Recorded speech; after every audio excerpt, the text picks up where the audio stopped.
calling me splurge. I'm right off the curb. Bentley Smurf fly like a bird. Spin on the first and third. Solid, I'm keeping my word. Can't be my equal, I don't know what you heard. Crank up the phone, I swear. J'ai visé la lucarne à ma gauche.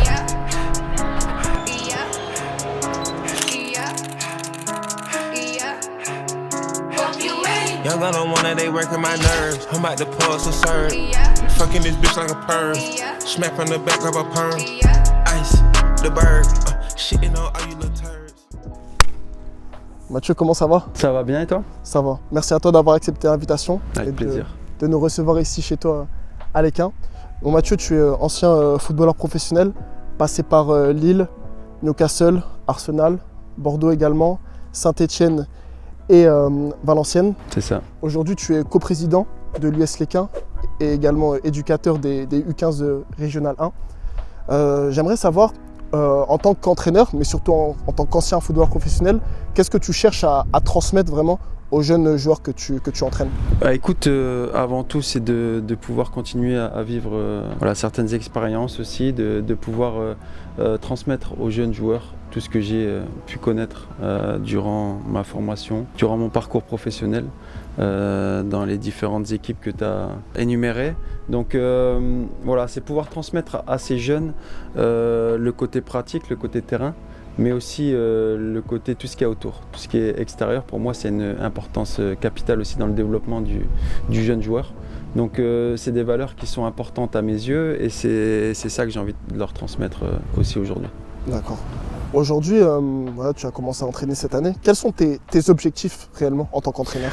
Aujourd'hui, j'ai pas d'objectif bien défini. En fait, si tu veux, j'ai eu une carrière assez longue. C'est une carrière qui est difficile aussi parce que ça demande beaucoup de sacrifices. Et aujourd'hui, à l'heure de passer à autre chose, j'ai envie beaucoup de prendre du plaisir aussi. Donc voilà, je me suis pas encore fixé d'objectif. J'ai envie de découvrir certaines choses et notamment ce rôle d'éducateur et de voir si je prends du plaisir à travers cette mission-là. Je passe mes diplômes.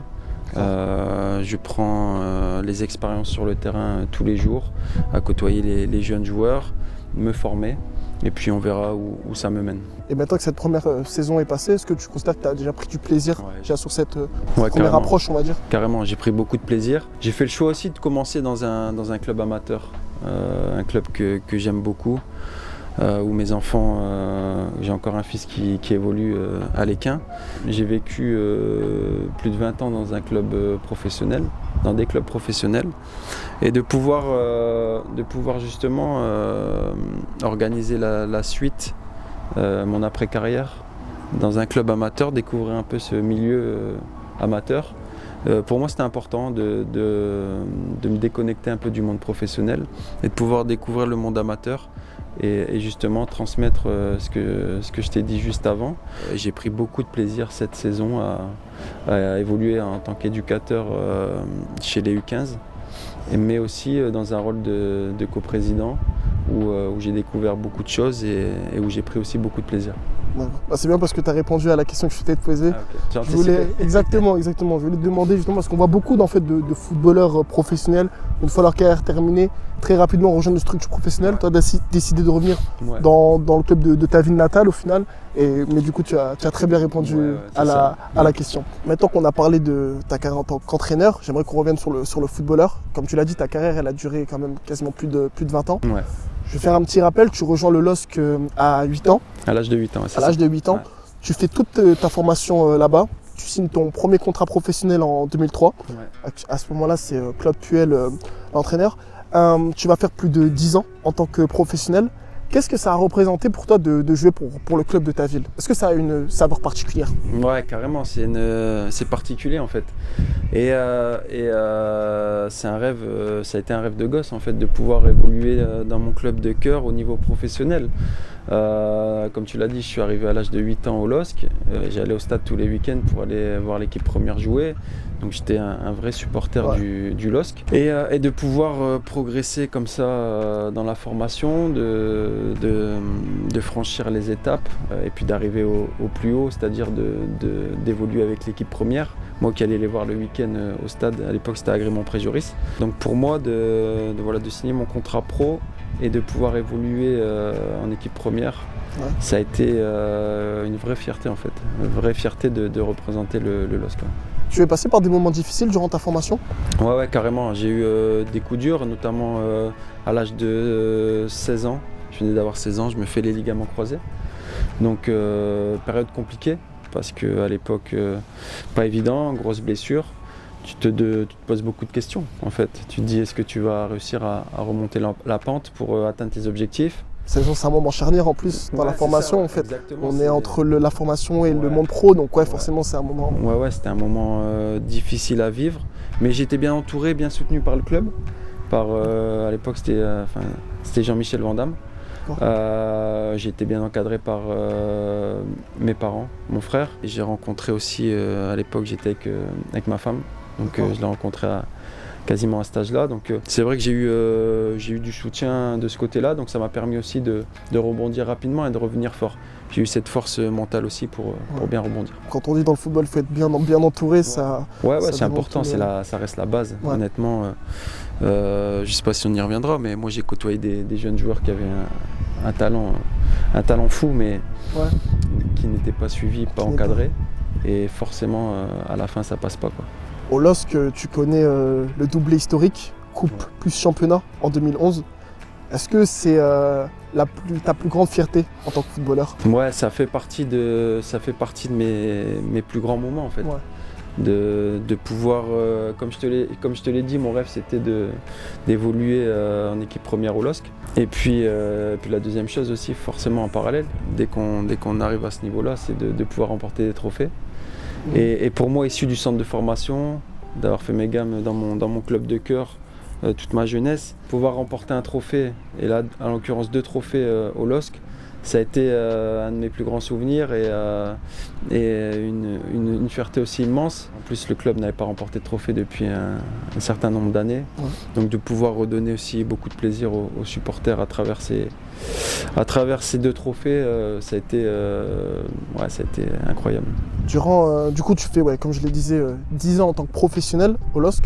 Tu t'envoles ensuite pour l'Angleterre, à Newcastle. Tu as joué durant ta carrière dans le championnat anglais et le championnat français. Est-ce que tu peux nous parler un petit peu de la différence entre ces 2 championnats? Écoute, ça évolue rapidement d'année en année, hein, mais moi ce qui m'a surpris aussi au début, c'était l'intensité surtout. L'intensité des courses, l'intensité à répéter les efforts chez les joueurs. Ça peut aller d'un but à l'autre très rapidement. Surtout qu'en plus toi tu étais latéral droit, donc c'est ça tout le temps. Et le défi physique aussi imposé par les joueurs. Et c'est vrai que moi je suis parti à Newcastle au mois de janvier. Donc en fait j'ai pas eu de temps d'adaptation en fait. D'accord, il n'y a pas eu la prépa en fait. Non, il n'y a pas eu de prépa. Moi je suis passé d'un dernier match, je me rappelle c'était Montpellier à domicile, où je pars à Newcastle. Et une semaine après je joue mon premier match, tu vois. D'accord, contre qui? C'était Norwich. Donc je démarre sur le banc parce que je venais d'arriver. Et donc je suis rentré en cours de match. Déjà rentrer en cours de match, c'est pas évident. Ok. Et là ça m'a vraiment impressionné. C'était l'intensité qu'il y avait globalement, défi physique des joueurs.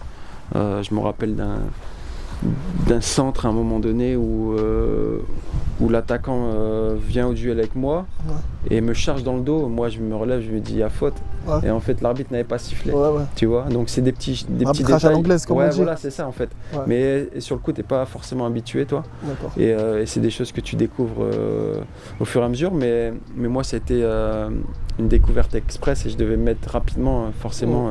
Et tu as réussi d'ailleurs à t'adapter assez rapidement? J'ai eu la chance de pouvoir m'adapter très rapidement. J'ai enchaîné les matchs derrière, il y a eu des bons résultats et je me suis rapidement mis dans le bain. Est-ce qu'il y a une équipe en particulier qui t'a vraiment impressionné dans ce championnat anglais? Ouais, c'est Manchester City. Manchester City déjà à cette période-là, ils étaient déjà par rapport à quoi? Le jeu, la possession du ballon. La possession du ballon. Ouais, c'était incroyable. Je me rappelle d'un match aussi où on va chez eux jouer. Pendant tout le match, on n'a fait que défendre en fait. Circulation du ballon, maîtrise technique. Non, ça allait à 10 000. Techniquement, c'était au-dessus. Et c'est vrai que c'était 90 minutes, c'était assez long. C'est assez long, je peux te le dire. Puis en face, tu as des joueurs de très grande qualité. Et du coup, ouais, sur le début, c'est cette équipe-là qui m'a le plus impressionné. Ouais. Après, j'ai eu la chance de pouvoir évoluer à Arsenal. Ouais. Et là, je suis parti dans l'inverse, où on était en possession du ballon. Ouais. Et donc, c'était différent. Donc quand on dit que le championnat anglais, c'est le championnat le plus spectaculaire, le plus attractif, le plus compétitif, enfin, le meilleur championnat au monde, t'es d'accord avec ça? Ouais, après, bien sûr, on peut débattre sur plein de choses, mais pour moi, oui, au jour d'aujourd'hui, c'est encore le championnat le plus attractif et le plus difficile. Après ce 5 ans passés en Angleterre, tu reviens à l'AS Saint-Etienne, même si tu connais un prêt au Girondins de Bordeaux durant ta période à Arsenal, tu reviens vraiment fondamentalement en France en 2018 à l'AS Saint-Etienne. Ouais. Moi, j'aimerais savoir pourquoi avoir choisi d'être revenu en France. Est-ce que déjà c'était un choix de ta part de revenir en France à ce moment-là? Écoute, en fait, je sortais d'une période à Arsenal où je jouais plus trop, où j'ai eu pas mal de soucis physiques et où le coach était passé à autre chose avec un autre joueur. Ouais. Donc à un moment donné, il faut se faire une raison et mon envie c'était de pouvoir jouer le week-end en fait. Ouais. Alors, c'est bien de s'entraîner, mais si tu joues pas le week-end, pour moi ça n'a pas de saveur. Donc mon but c'était de pouvoir retrouver du plaisir tout en ayant des objectifs aussi. Ouais, ça reste la base de pouvoir avoir des objectifs en tête. Et moi, à ce moment-là, mon objectif, c'est de pouvoir jouer la Coupe du Monde. Tu sais ? D'accord. Donc la Coupe du Monde 2018. Donc moi, cet objectif-là, il est en tête, c'est clair. Je veux revenir jouer le week-end et de pouvoir participer à la Coupe du Monde. Donc en fait, très rapidement, au mois de janvier, j'ai Jean-Louis Gasset qui m'appelle, qui venait d'arriver au club. Le club était en grande difficulté. Et donc moi Jean-Louis, je l'avais côtoyé en équipe de France avec Laurent Blanc. Ouais. Il était adjoint et il m'appelle, il me dit Mathieu, moi je veux que tu viennes à Saint-Étienne, je veux te faire jouer et je veux t'emmener en Russie. Donc je veux que tu ailles en Russie. Donc à partir de là, connaissant le club, parce que je suivais encore le championnat de France, connaissant l'engouement aussi qui est autour de ce club mythique dans le championnat de France, je me suis dit allez bingo, c'est la bonne opportunité. On a discuté quelques jours, je me suis mis d'accord avec Arsenal et du coup je suis parti à Saint-Étienne.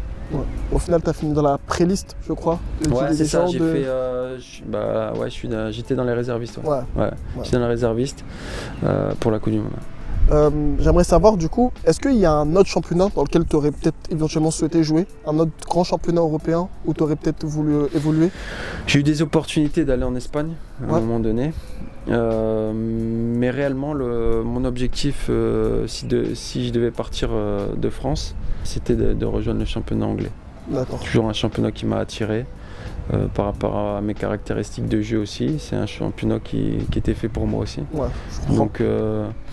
donc non, c'était vraiment l'Angleterre qui m'attirait le plus. Et tu as atteint cet objectif. Ouais, c'est ça. Durant ta carrière, du coup, tu as pas mal bougé entre Arsenal, Newcastle, Saint-Etienne, Valenciennes également. Comment est-ce qu'on fait en tant que footballeur professionnel pour très rapidement s'adapter à un nouvel environnement et être tout de suite donc performant sur le terrain? Tu parlais tout à l'heure du temps d'adaptation très rapide que tu as eu à Newcastle. Ouais. Comment on fait dans les autres clubs pour vraiment s'adapter très rapidement en fait à un nouvel environnement? Après c'est propre à chacun, ça dépend des personnalités aussi, tu vois. L'entourage, je l'évoquais tout à l'heure. Si tu arrives demain dans un club et que tu es seul, ça peut être compliqué. Si dans le club dans lequel tu arrives, tu as la chance de connaître 1, 2, 3 joueurs, moi j'ai eu cette chance-là aussi. Newcastle d'arriver avec quelques Français à l'intérieur du vestiaire. Il y avait déjà Ben Arfa à ce moment-là? Ben Arfa, Yokabai, Yohan Gouffran, Sissoko qui sont arrivés aussi.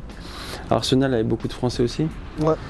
Donc moi je pense que ça m'a facilité les choses également. Mais après c'est aussi propre, comme j'ai dit, à chacun, la force de caractère également. Essayer de ne pas douter non plus parce qu'il peut y avoir des moments compliqués. Mais il y a un peu de tout qui rentre en compte pour être dans les meilleures dispositions pour performer. Parce qu'au final, tu dois performer rapidement. Aujourd'hui, si tu arrives dans un club, tu n'es pas performant pendant 3-4 matchs, tu peux vite te retrouver sur le banc ou rester chez toi le week-end. Il faut que les joueurs soient bien préparés à ça. Très discipliné aussi. On dit souvent que la discipline c'est très important. Oui, la discipline c'est important aujourd'hui pour durer aussi. Ouais. C'est un point qui est important aujourd'hui. Très facile d'arriver au sommet, mais d'y rester c'est quelque chose de plus compliqué. Une carrière professionnel sur la durée, la moyenne, je crois que c'est peut-être 4 à 6 ans. Ouais. Okay, donc il faut que tu sois bien sur tout point de vue pour pouvoir durer et faire des carrières qui soient assez longues. Ça, c'est pas évident, donc il y a plein de facteurs qui rentrent en jeu de ce côté-là. J'aimerais revenir sur un point maintenant. Claude Puel, coach que tu as côtoyé à Lille et à Saint-Etienne également, dit de toi que tu es un joueur qui mettrait la tête là où certains joueurs ne mettraient même pas les pieds. Ouais. Également dans ta carrière, tu as connu certaines blessures qui t'ont éloigné des terrains pendant un certain moment. Tu as connu une grosse blessure, comme tu nous disais tout à l'heure, très tôt. Mais pourtant, tu t'es toujours relevé, tu es toujours revenu. Et moi, j'aimerais savoir d'où est-ce que tu prends ce sens du sacrifice et ce courage qui t'a permis de rester au niveau jusqu'à tes 37 ans quand même. Ouais, mais après, c'est aussi inné. Hein. Voilà, c'était ancré en moi depuis tout petit. J'étais un casse-cou aussi quand j'étais petit. Et c'est dans mon ADN, tout simplement. De pouvoir me sacrifier pour l'équipe. On en parlait tout à l'heure, il y avait des joueurs beaucoup plus talentueux que moi qui ne sont pas passés en fait dans la formation. Parce qu'aujourd'hui, pour passer et être au plus haut niveau, il n'y a pas que le talent non plus. Il y a le mental qui rentre en compte et qui est un facteur déterminant. Et je pense que j'étais programmé pour ça. Depuis tout petit, comme je te disais, mon objectif, c'était d'être professionnel. Dès les 8 ans, quand t'es arrivé, c'était peut-être un peu plus tard, tu vois, quand j'ai commencé à prendre conscience de certaines choses. Parce que quand tu as 8 ans, bon, oui, tu veux être professionnel, mais c'est assez abstrait quand même. Ouais, tu sais pas vraiment ce que c'est. Voilà, donc quand tu grandis, moi j'ai eu la chance de rentrer dans une structure pro, donc voilà. À un moment donné dans ma vie, je me suis fixé des objectifs, d'être professionnel, de jouer pour l'équipe de France. Et j'étais programmé pour ça et j'ai fait le maximum pour y arriver, mais j'avais cette force mentale qui m'a permis de me relever de toutes mes blessures, de passer rapidement à d'autres choses quand j'étais moins performant. Est-ce qu'il y a eu des moments où tu as entre guillemets douté ? Ouais, parce que ça fait partie aussi de la vie d'un sportif de haut niveau. Tu as des moments de doute. Aujourd'hui, je suis quasi certain que tous les sportifs ont des périodes de doute. Ça fait partie de la vie, même que ça soit en dehors du sport. Dans ta vie de tous les jours, tu peux avoir des doutes. Mais justement, c'est être en capacité, celui qui va être en capacité de rapidement surmonter ça et de passer à autre chose et de se remettre d'autres objectifs derrière. Et moi, j'ai été en capacité rapidement de faire ça, ce qui m'a permis de rester au plus haut niveau pendant 20 ans. Ouais, et d'avoir la magnifique carrière que tu as eue. On va parler des Bleus maintenant. Ouais. Tu comptes une trentaine de sélections en bleu. Ouais. Première titularisation le 7 octobre 2011 face à l'Albanie, avec une victoire 3-0. Ouais. Et premier but le 27 mai 2012 contre l'Islande. Ça va, t'as bien... Ouais, ça va, on a révisé un petit peu quand même. Tu connais ta première compétition internationale en 2012, l'Euro, qui s'est jouée en Pologne et en Ukraine. Comment est-ce que tu as appréhendé cette première compétition continentale en termes d'adrénaline, de pression et aussi d'excitation ? Comment on appréhende ce genre de compète ? D'abord, si tu me permets, je vais revenir sur ma première sélection. Ouais, avec grand plaisir. Cette première sélection, j'ai été prévenu quelques jours avant en fait. Parce qu'à la base, je ne devais pas être sélectionné. C'était Bakary Sagna qui était titulaire à l'époque. Ouais. Et Bakary se blesse du week-end, je crois. Donc, ou dans la semaine, je sais plus. Et du coup, moi, je pars un peu. Je reçois la convocation 2 jours avant. Ouais, lundi, rendez-vous à Clairefontaine pour un stage avec la sélection. Et puis 2 matchs amicaux derrière. Et en fait, je rebondis sur ça, c'est-à-dire que j'ai été titulaire directement contre l'Albanie alors que j'étais même pas dans la liste à la base. Ouais. Et le coach m'a fait confiance, il m'a mis titulaire. Et on gagne 3-0 et je fais un bon match, ça se passe bien. Et pour revenir à ce que tu disais tout à l'heure, c'est qu'il faut être prêt au bon moment aussi à un moment donné et savoir saisir sa chance. C'est possible que ce match contre l'Albanie, je passe à travers, on perd ou je passe à travers et puis derrière c'est fini. Tu vois ce que je veux dire ? C'est pour ça qu'il faut être présent au bon moment, toujours prêt, toujours concerné et dans la tête être prêt mentalement à affronter des moments qui sont importants et difficiles parce que je vais répondre à ta question maintenant, c'est que l'équipe de France et ce niveau-là, c'est un niveau qui est très élevé, qui demande beaucoup d'exigences et il faut être performant à chaque fois en fait. Il faut être performant à chaque fois. Donc là, pour cette compétition à l'Euro, c'était ma première. Donc forcément beaucoup de pression quand même, beaucoup de pression. Surtout que c'est l'après-Coupe du Monde 2010. C'est l'après-Coupe du Monde, donc beaucoup d'attentes. On attend, beaucoup d'attentes autour de l'équipe de France, autour des comportements, etc. Et du coup, il faut être exemplaire, il faut être performant. Donc tout ça fait que... Tout le monde ne l'a pas forcément été. Non, c'est sûr, c'est sûr. Mais bon, il faut essayer de donner le maximum pour son pays et être performant. Forcément, comme je te disais, tu l'évoquais, de la pression, mais j'ai toujours réussi à la gérer dès que j'ai rentré sur le terrain. Tu peux avoir beaucoup de pression avant, et c'est normal. La nuit d'avant, tu dors pas forcément bien. Après, plus avec l'expérience, plus tu enchaînes les matchs, plus c'est mieux. Mais sur cette première compétition, la veille du match, quand tu es dans ton lit, tu te dis putain, demain un grand jour, faut être prêt. Donc jusque quand tu rentres sur le terrain et que tu commences le match, il y a beaucoup de pression. Dès que le coup de sifflet retentit, ça y est, il faut être présent en direct et tu passes à autre chose en fait. Comment tu les gérais ces avant-matchs-là? Est-ce que c'était de la relaxation, un peu de musique j'aimais bien être dans mon coin aussi, tu vois, être focus, me projeter un peu sur... faire des prévisions un peu, se projeter. Tu fais un peu de la visualisation mentale, je crois que c'est comme ça qu'on appelle. Exactement. Se projeter un peu sur ce qui peut se passer. Parce que après c'est différent sur le terrain, mais on essaie de se projeter un maximum. Pouvoir échanger aussi avec les collègues sur des points match, des points tactiques ou autre chose, mais j'aimais bien rester dans ma bulle un peu quand même. D'accord. Bon, cet Euro là, vous le jouez, vous êtes éliminé en quart de finale malheureusement par l'Espagne. C'était fort l'Espagne? Parce que j'ai vu une interview d'Yann Villa qui disait que cette Espagne-là, c'était vraiment l'un des meilleurs. Déjà, il jouait sans numéro 9 et c'était n'importe quoi. C'est ça, je te parlais de Manchester City. L'Espagne à ce moment-là, c'est très fort.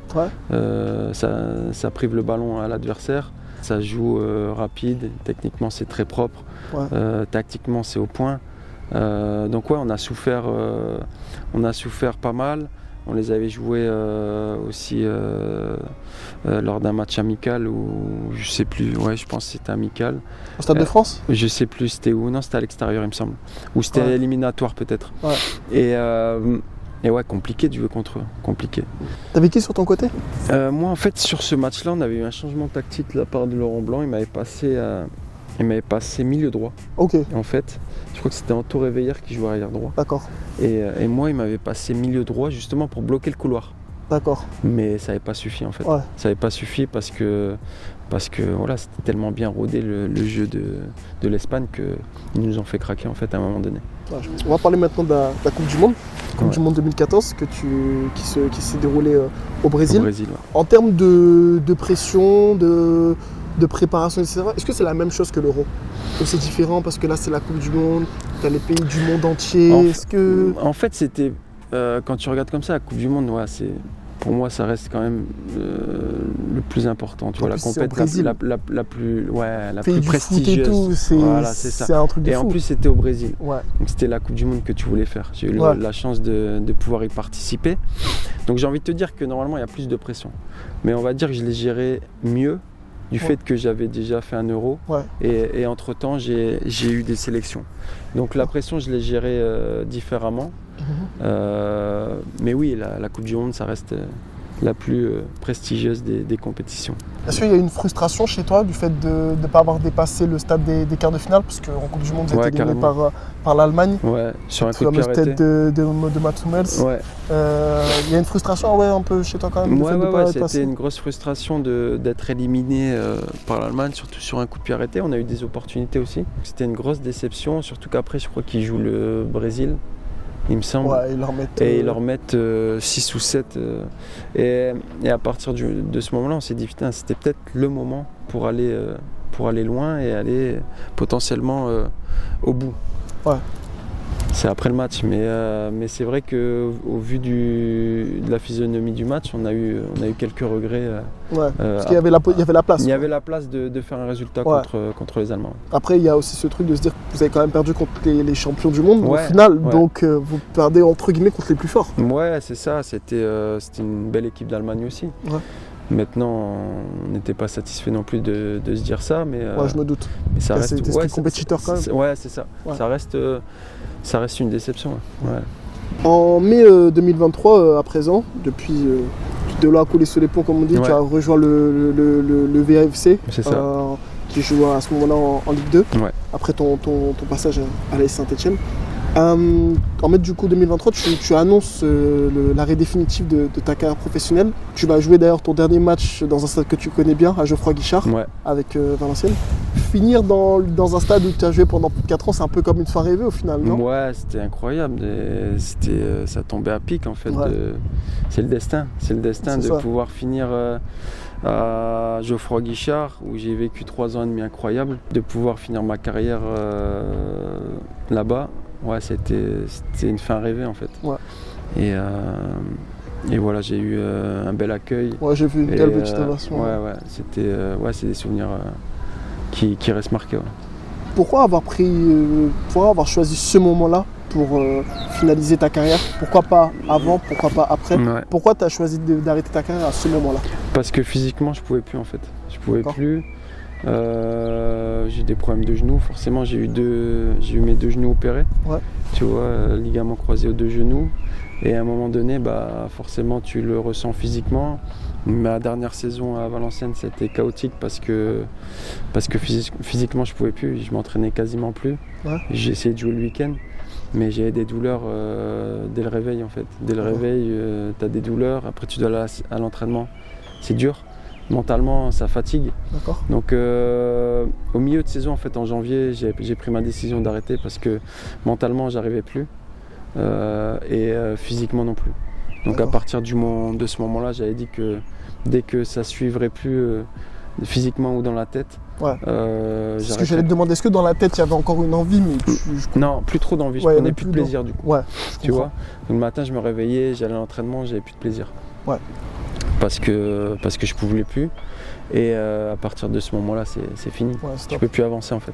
Ça fait maintenant 1 an du coup que ta carrière s'est terminée. Maintenant que tu as le recul, qu'est-ce qu'on ressent une fois que on se rend compte que vraiment notre carrière est terminée, surtout que ta carrière elle a été longue, tu as vécu des choses incroyables, parce que je ne l'ai pas dit lors de l'interview, mais tu as quand même joué la Ligue des Champions, la Coupe du Monde, l'Euro, tu as connu tout ce qu'un footballeur souhaiterait connaître dans une carrière. C'est un peu comme une petite mort au final.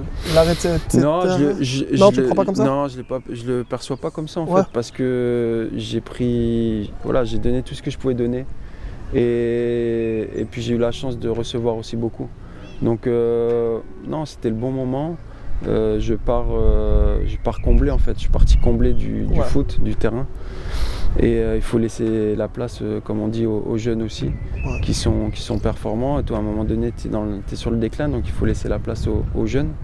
Et j'ai aucun regret. Enfin, si, j'ai quelques petits regrets, mais disons que moi, personnellement, j'ai donné le maximum. Et à partir du moment où tu as donné le maximum, tu peux pas vraiment avoir de regrets au final. Non, mais après, tu as des petits regrets sur certaines choses, mais sinon, en général, je pars vraiment comblé de tout ce que j'ai pu faire dans le football. La question que je vais te poser maintenant, elle est un peu plus anecdotique. Qui est le meilleur joueur avec lequel tu as joué? Le meilleur joueur, je pourrais t'en citer plusieurs dans différents domaines en fait. Si tu veux. Écoute, je t'en prie. Un que j'ai côtoyé au LOSC, forcément c'est Eden Hazard. D'accord, donc j'ai eu la chance de pouvoir évoluer avec lui et c'était un régal. C'était un régal au quotidien. J'ai eu la chance aussi de jouer avec Franck Ribéry. Écoute Mathieu, notre interview touche à sa fin. Avant ça, j'avais une dernière question à te poser. Si tu devais décrire ta carrière en un seul mot, lequel choisirais-tu? Moi j'en ai un. Je le dis après, mais je te laisse d'abord répondre. Abnégation peut-être. Ouais, abnégation, c'est-à-dire que si je peux me permettre d'expliquer un peu mon choix en fait, c'est que j'ai jamais rien lâché en fait. J'ai toujours été borné de savoir, comme je te l'ai dit tout à l'heure, où je voulais aller. Il y a eu des coups difficiles, des coups durs, mais j'ai toujours su rebondir et jamais rien lâché jusqu'au bout pour atteindre mes objectifs. La détermination, elle se lit dans tes yeux. Moi, c'est dans le même registre, j'aurais dit endurance. Endurance, c'est ça. T'as jamais rien lâché et c'est important. C'est symbolique pour des jeunes footballeurs, même comme moi, même pour les jeunes que que tu entraînes. Je pense que c'est important de voir ça. Non, mais c'est important parce qu'aujourd'hui, peut-être avec les générations évoluent, les jeunes pensent que juste le talent suffit pour aller au plus haut niveau, alors que c'est pas le cas. Le talent ne suffit pas. Non, ça suffit pas. Il faut faire preuve de beaucoup de détermination, d'engagement et mettre tout à dispo pour réussir. Donc voilà. Ça va. Bah, écoute Mathieu, merci à toi d'avoir répondu à nos questions et de nous avoir accordé ton temps. On te souhaite que de la réussite pour la suite. C'est gentil. Et à bientôt. Gentil. Salut. Merci à toi.